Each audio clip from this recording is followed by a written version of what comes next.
One of my favorite Hanukkah stories is one that we don't often tell.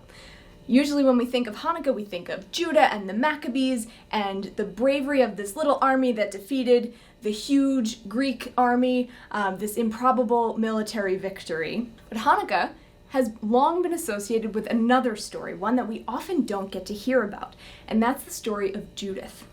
In the book of Judith, which was an apocryphal book, so similar to the book of Maccabees, in the book of Judith we learn of Judith, who is a pious widow who's living in an Israelite city which is being besieged by the Assyrian army, led by the general Holofernes. And when everyone else has given up all hope of victory, Judith comes up with a brilliant plan.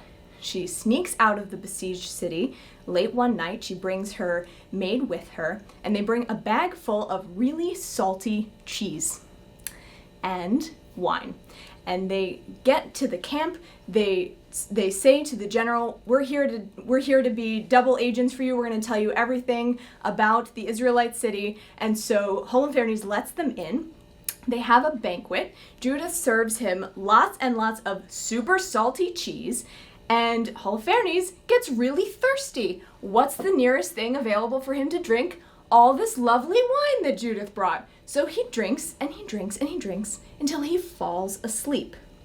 Judith then takes his own sword, chops his head off, and brings it back in a bag to the Israelite city, and the Assyrian army, who finds their general without a head, starts running around like chickens with their heads cut off, and everything falls into chaos, and the Israelites win the war.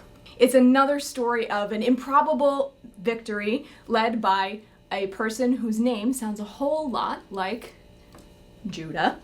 I also love the story because it's just about an amazing woman from our history who we don't get to hear about all the time.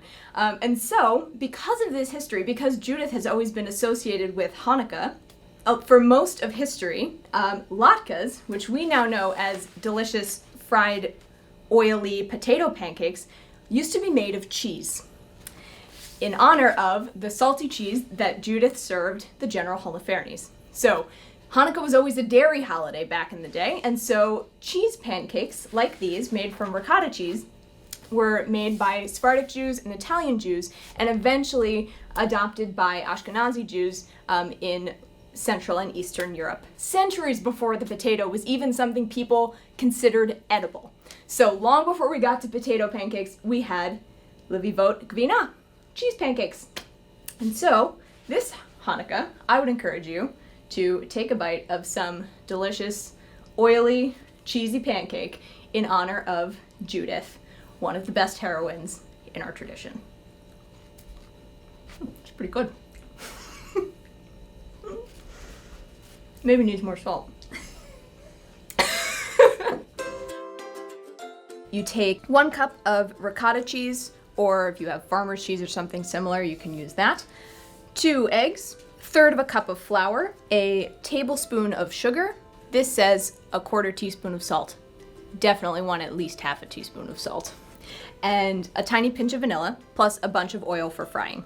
You mix all the ingredients. There's nothing special about it. You just mix them up until they're all looking mixy. And then you put a thin layer of oil in a pan. You heat it at about medium. If you splash a little bit of water in there and it sizzles, that means your oil is hot enough and ready to go. And then you drop in heaping tablespoons of the batter into the oil. Let them cook about 3 minutes on the first side until they're sizzly and they're starting to look golden brown. Flip them, give them another 2 minutes, and then remove them to a paper towel lined plate. That part's important, to soak up some of that extra oil because these are oily. Here we go. Okay, 1, 2, 3.